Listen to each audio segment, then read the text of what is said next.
Hello and welcome friends, स्वागत है आपका अपने चैनल स्कूलिंग एजुकेशन पे। दोस्तों, हम लोग एनसीईआरटी कक्षा 6 के इतिहास की पुस्तक में आज हम लोग लेसन 6 नए प्रश्न और नए विचार पे चर्चा करने वाले हैं। दोस्तों, अगर चैनल पे आप नए हो तो चैनल को सब्सक्राइब करें, वीडियो को लाइक करें और अन्य स्टूडेंट्स के साथ शेयर करें। दोस्तों, आज हम लोग इसमें बुद्ध की कहानी, उपनिषद और महावीर जैन के बारे में जानने वाले हैं। ठीक है, तो आइए स्टार्ट करते हैं। सबसे पहले बुद्ध की कहानी देखते हैं।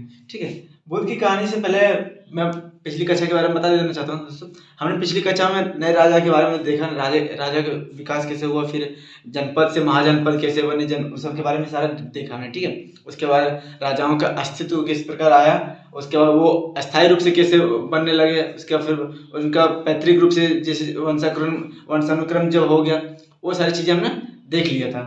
आज हम लोग देखते हैं बुद्ध की कहानी। ठीक है, ये कैसे आते हैं।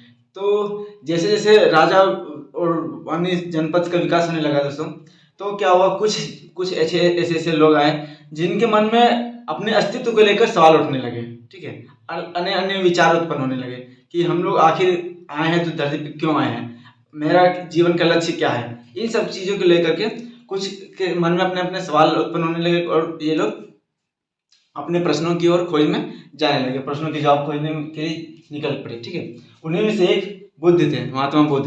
ठीक है, बुद्ध धर्म के संस्थापक, इनको नाम से जानते, बुद्ध धर्म के संस्थापक हैं ये, बौद्ध धर्म के।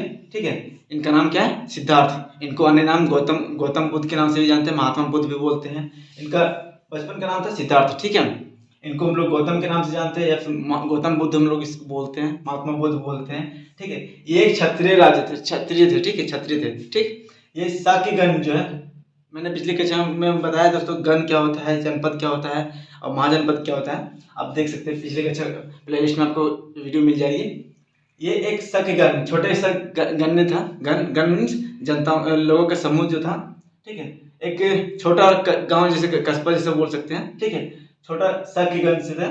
ठीक है, इनका जन्म लगभग 2500 वर्ष पूर्व मीन्स 500 बीसी के आसपास इनका जन्म हुआ था। ठीक है, कहाँ पे, नेपाल के लुम्बिनी क्षेत्र में। ठीक है, लुम्बिनी में इनको ज्ञान की प्राप्ति कहाँ हुई दोस्तों, तो ज्ञान की प्राप्ति इनको बोध गया।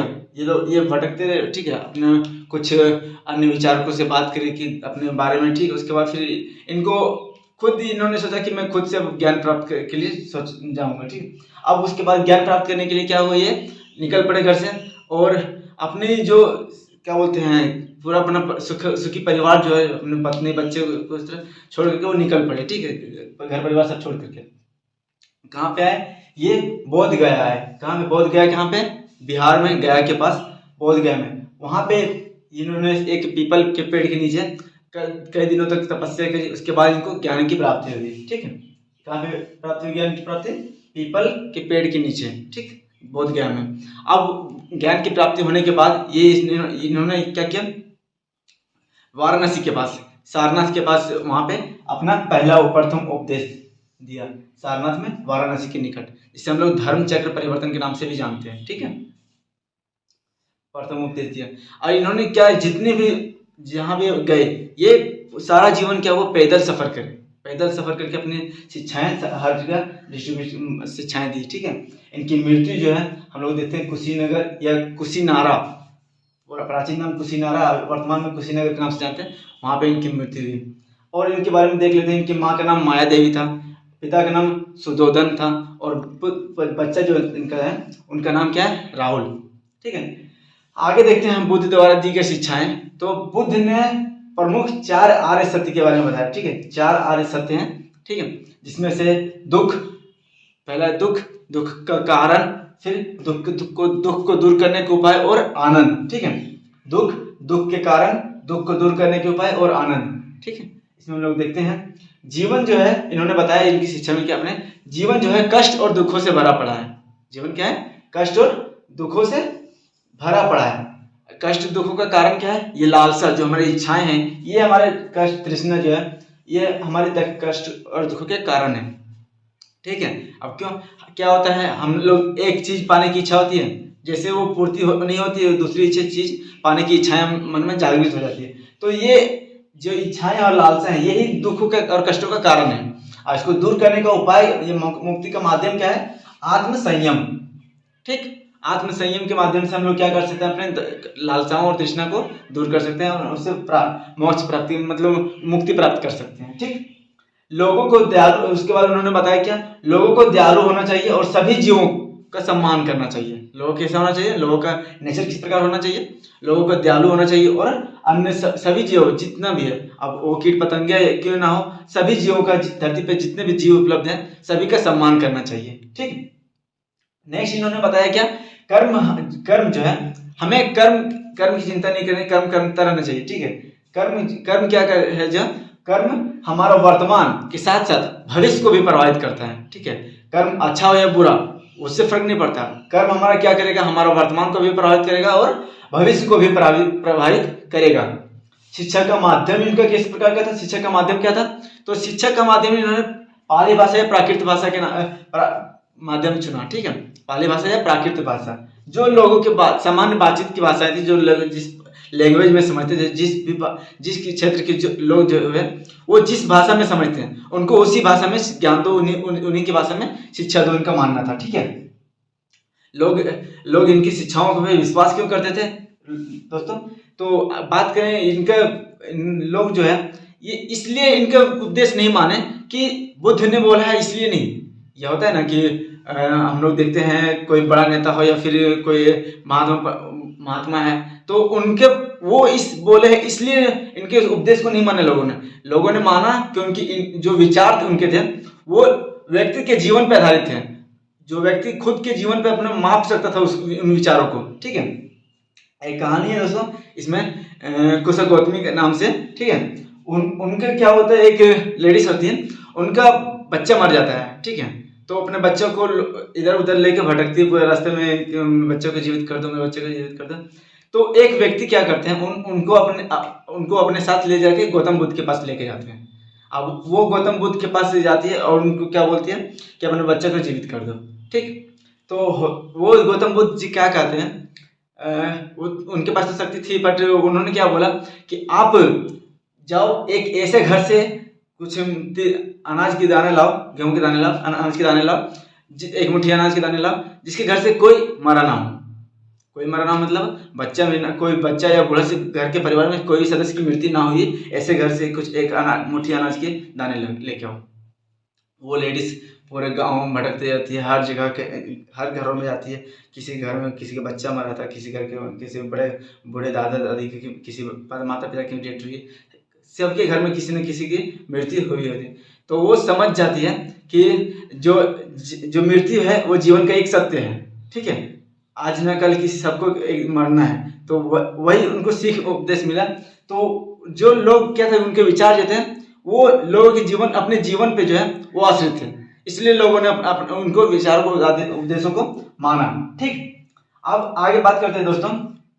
तो इन्होंने अष्टांगिक मार्ग दिया था। अष्टांगिक मार्ग क्यों दिया था? जो विचार थे, इनके जो शिक्षाएं थे उनको प्राप्त करने के लिए उन्होंने क्या बोला था, दुखों, जीवन का कष्ट और दुखों से भरा पड़ा है, उसको दूर करने के अष्टांगिक मार्ग दिए उन्होंने। ठीक है, पहला साम्यक दृष्टि, साम्यक संकल्प, साम्यक वाक्य, साम्यक कर्म, साम्यक जीवन जीविका, साम्यक व्यायाम, साम्यक स्मृति और साम्यक समाधि।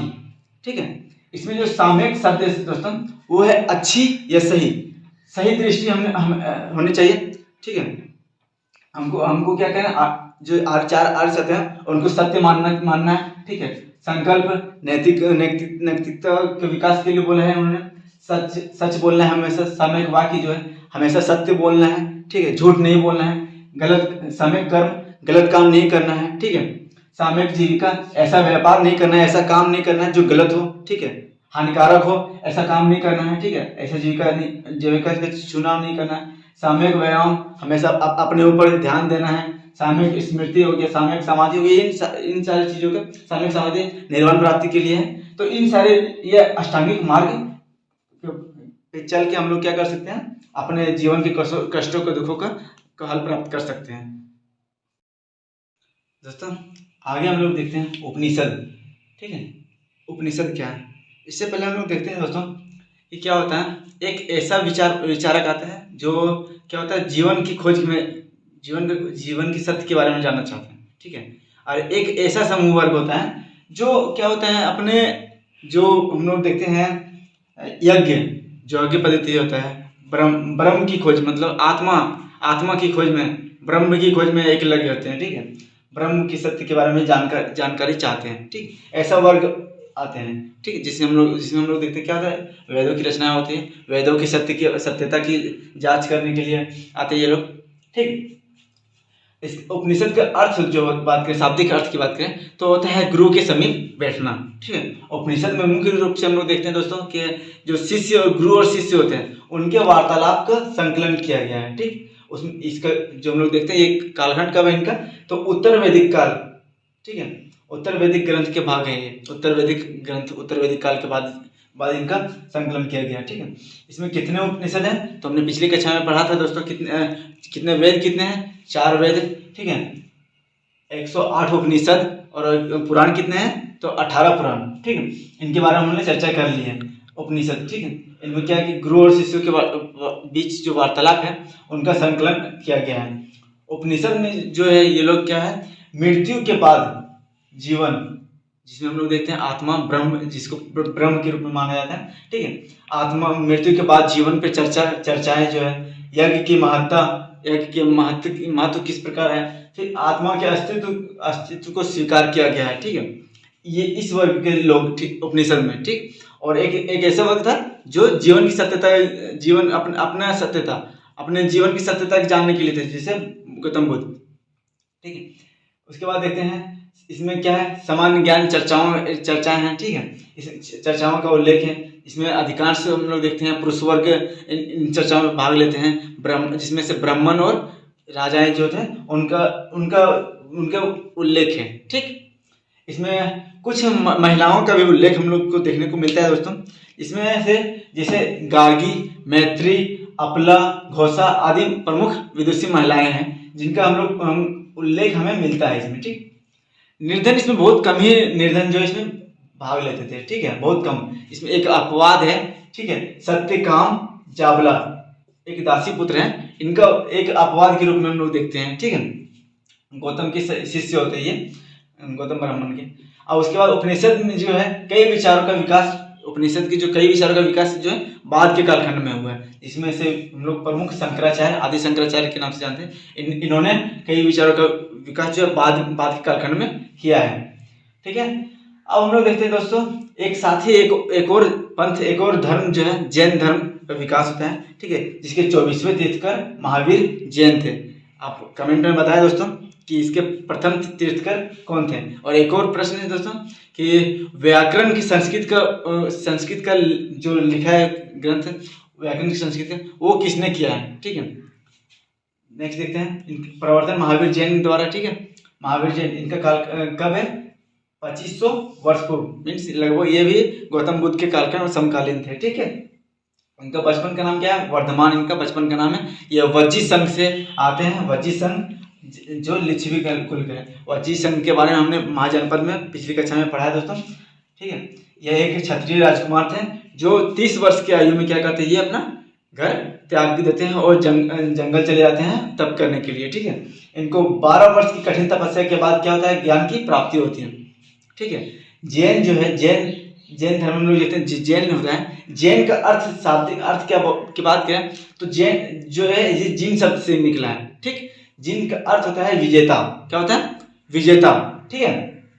अब शिक्षाओं की बात करें तो महावीर जैन की शिक्षाएं, जो इनकी शिक्षाएं, जैन धर्म की शिक्षाएं, वो एक सरल शिक्षाएं, सरल भाषा में है, ठीक है, समझ में आ जाए ऐसी है, ठीक है। इन लोग बोलते हैं जो भी व्यक्ति सत्य की खोज करना चाहते हैं, सत्य को जानना चाहते हैं, उनको क्या करना चाहिए, अपना गृह त्याग देना चाहिए और जंगल आ जाना चाहिए, ठीक है, संन्यास ले लेना चाहिए, ठीक है।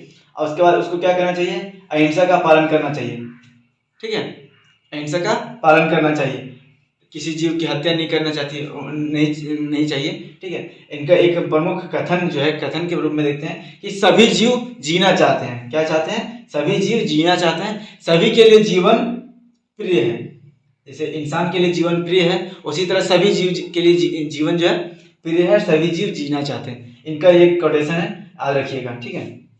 इनकी शिक्षाएं में कोटेशन लिखने में एक अहम भूमिका निभा सकता है, आपका उत्तर को आकर्षक बना सकता है। ठीक, अब शिक्षा का माध्यम क्या है दोस्तों? तो शिक्षा का माध्यम प्राकृत भाषा है इनका, शिक्षा का माध्यम इनका भी। जैसे जिस भी क्षेत्र में जो भाषाएं प्रचलन में है उनकी शिक्षा उसी भाषा में दी, ठीक है। जैसे मगध के क्षेत्र में मगधी भाषा उनकी प्राकृत भाषा के रूप में जानते हैं, ठीक है। जीवन पद्धति, जो अनुयायी जो जैन धर्म के अनुयायी हैं उनके जीवन पद्धति की बात करें तो इनको ब्रह्मचर्य का पालन करना चाहिए, ठीक है। ब्रह्मचर्य का पालन करना चाहिए और क्या करना चाहिए, इनको अपने वस्त्र भी त्याग देना चाहिए। हम लोग देखते हैं, आप अगर झारखंड के पारसनाथ क्षेत्र में आएंगे तो वहाँ पे आपको इनके पंथ दिख जाएंगे लोग, ठीक है। इनके 24 तीर्थकर में 23 तीर्थकर का यहाँ पे निर्वाण स्थल है, ठीक है। अब इन जो जैन अनुयायी है उनको भिक्षा मांगकर सादा जीवन व्यतीत करना है, ठीक है। इनको ईमानदारी पूर्वक जीवन बिताना, चोरी नहीं करना, बहुत सारी चीज़ें, कष्टों क्या होते हैं, जीवों को कष्ट नहीं देना है, बहुत सारे इनको अपने जीवन पद्धति में शामिल करने होते हैं, ठीक है। जिसके कारण मूलतः हम लोग देखते हैं क्या व्यापारी वर्ग के लोग इसमें आते हैं। क्यों आते हैं? तो इनको ये लोग कृषि तो करते नहीं, हम लोग इसमें कृषक को आते हुए जैन धर्म का पालन करते हुए नहीं देखते हैं। क्यों? रीजन यही है कि कृषक क्या करते हैं, अपने खेतों में बहुत सारे केमिकल्स का प्रयोग करते हैं, बहुत सारी चीज़ों छिड़काव करते हैं, हल जोतते टाइम पे कई सारे केंचुए मर जाते हैं। तो इन्होंने साफ तौर पे क्या अहिंसा का पालन करना चाहिए और सभी जीव जीना चाहते हैं और जीवन इनके प्रिय है, इसलिए किसान वर्ग लोग जो है इसमें नहीं आते हैं, ठीक है। हम इसका विस्तार की बात करें तो उत्तर भारत और देखते हैं, फिर गुजरात के क्षेत्र में आप देखते हैं, उसके बाद फिर कर्नाटक हो गया, तमिलनाडु हो गया, ये कुछ प्रमुख क्षेत्र है जहाँ पे इनका विस्तार हुआ, ठीक है। हम लोग दिलवाड़ा का जैन मंदिर देखते हैं, कहाँ पे है? आप कमेंट बॉक्स में बताएंगे दोस्तों, दिलवाड़ा का जैन मंदिर कहाँ पे है, ठीक है। गुजरात जो है, गुजरात हो गया, फिर गुजरात के वल्लभी क्षेत्र है, वल्लभी नामक जगह है गुजरात के, वहाँ पे हम लोग देखते हैं 15 वर्ष पूर्व में, अभी से 15 वर्ष पूर्व, उसके बाद नहीं, अभी से 15 वर्ष पूर्व यहाँ पे जैन की जो शिक्षाएं थी उनका क्या किया गया, उनको पुस्तिका में लिखा गया, फिर लिखने का काम किया गया, ठीक है। जैन शिक्षाएं लिखी गई है, ठीक है दोस्तों। आगे हम लोग बौद्ध धर्म, जैन धर्म और उपनिषद के बाद संघ के बारे में चर्चा करते हैं, ठीक है। संघ क्या है, ठीक है। तो ये क्या है, लोगों का संगठन है, ठीक, लोगों का संगठन जो गृह तय करने के बाद एक साथ रहते थे। बौद्ध धर्म और जैन धर्म दोनों में माना गया, क्या माना गया कि जो सत्य की खोज है वो कहाँ पे की जाती है, घर गृह त्याग के बाद ही खोज किया जाती है। अब जो घर गृह त्याग दिए लोग उनके रहने के लिए ये संघ बनाया गया है, ठीक है। एक साथ रह सके उनके रहने के लिए क्या किया गया, एक संघ बनाया गया, ठीक है। इस संघ के जो नियम कानून है, नियम जो संघ में रहने के नियम थे, उनको उनका संकलन कहाँ किया गया, विनय पिटक ग्रंथ में, ठीक। विनय पिटक ग्रंथ में क्या किया, इनका संकलन है इन संघ में नियम रहने के नियमों का, ठीक है।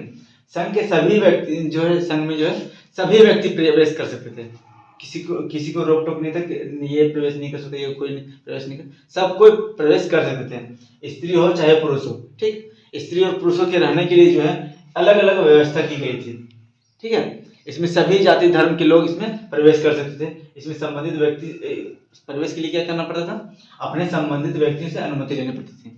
जैसे अगर कोई बच्चा है तो अपने अभिभावक से परमिशन लेगा, अगर किसी की पत्नी संघ में प्रवेश लेना चाहती तो अपने पति से परमिशन लेगी, कोई दास अगर प्रवेश लेना चाहता तो अपने स्वामी से परमिशन लेगा, कोई कर्जदार अगर प्रवेश लेना चाहता तो उससे जिससे वो देनदारी है देने वाला उससे अनुमति लेगा।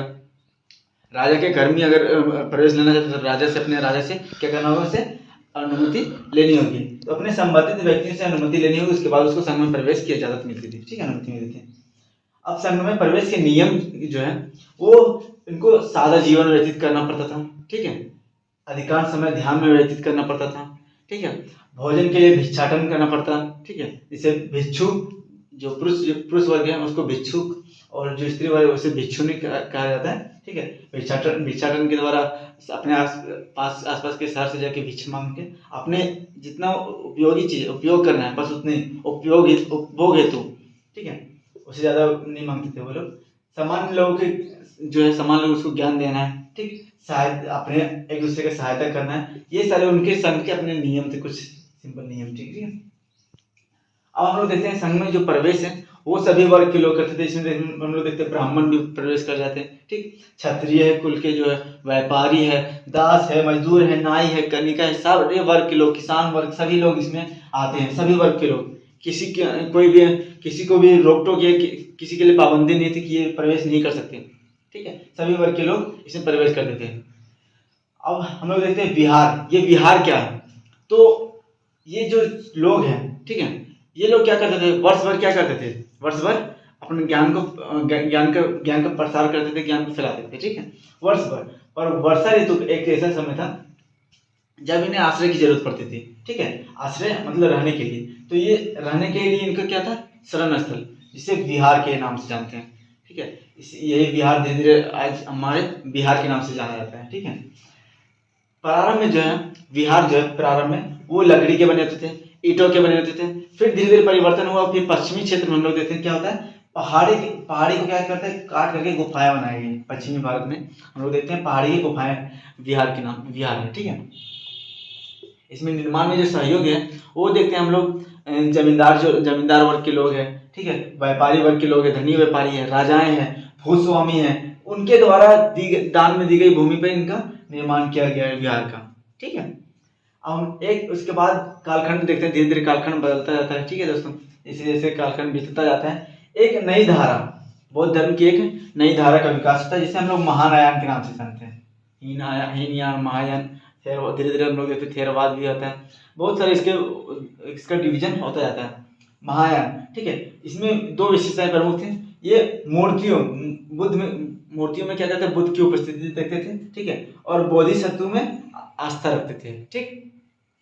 महायान की जो शाखा है हम लोग मूलतः देखते हैं मध्य एशिया, चीन, जापान, कोरिया में महायान की शाखा का विस्तार हुआ, ठीक है। और जो थेरवाद की शाखा है हम लोग देखते हैं उसका विस्तार कहाँ होता है, दक्षिण पूर्व एशिया में, जैसे श्रीलंका, म्यांमार, उसके बाद हम लोग थाईलैंड, जो इंडोनेशिया, इन क्षेत्रों में देखते हैं हम लोग, वियतनाम, इन क्षेत्रों में क्या होता है, ये थेरवाद शाखा का विस्तार होता है, ठीक है। और भारत के दक्षिण हम लोग देखते हैं बौद्ध धर्म क्या होता है, उत्तर भारत में हम लोग इसका विस्तार होता है, ठीक। अब आगे एक चीज देखते हैं, जीवन की चरण आश्रम, जो लोगों का जो जीवन क्रम है उसको आश्रम के रूप में डिवाइड किया गया। आश्रम जीवन के चरण है, ठीक है। आश्रम ये रहने का स्थल नहीं समझिएगा, जो जहाँ पे गुरु के पास शिक्षा लेते थे लोग, वो नहीं है, ये जीवन क्रम के एक आश्रम चरण है, ठीक है। जैसे पहला चरण हो गया ब्रह्मचर्य आश्रम, ठीक है। ब्रह्मचर्य के बाद गृहस्थ आश्रम, वानप्रस्थ आश्रम और संन्यास आश्रम, जीवन क्रम 4 आश्रम में विभक्त किया गया, ठीक है। ब्रह्मचर्य आश्रम में लोग क्या करते हैं, वेदों का पठन पाठन हम लोग देखते हैं, उसके बाद अपने शिक्षा दीक्षा जो है, लोगों की शिक्षा दीक्षा वो ब्रह्मचर्य आश्रम में, ठीक है। ब्रह्मचर्य आश्रम के बाद हम गृहस्थ आश्रम जब प्रवेश करते हैं, विवाह के बाद गृहस्थ आश्रम में प्रवेश करते हैं लोग, ठीक। और उसके बाद हम लोग देखते हैं वानप्रस्थ आश्रम। वानप्रस्थ आश्रम में क्या करते हैं, ये लोग जंगल में चले जाते हैं और ध्यान व्यान करते हैं, ठीक है। और उसके बाद आता है लास्ट अंतिम संन्यास आश्रम, ठीक है। दोस्तों अगर जानकारी अच्छी लगी हो तो वीडियो को लाइक करें, वीडियो को कमेंट करें और अन्य स्टूडेंट के साथ शेयर करें, ठीक है। और ज़्यादा से ज़्यादा शेयर करें दोस्तों। धन्यवाद।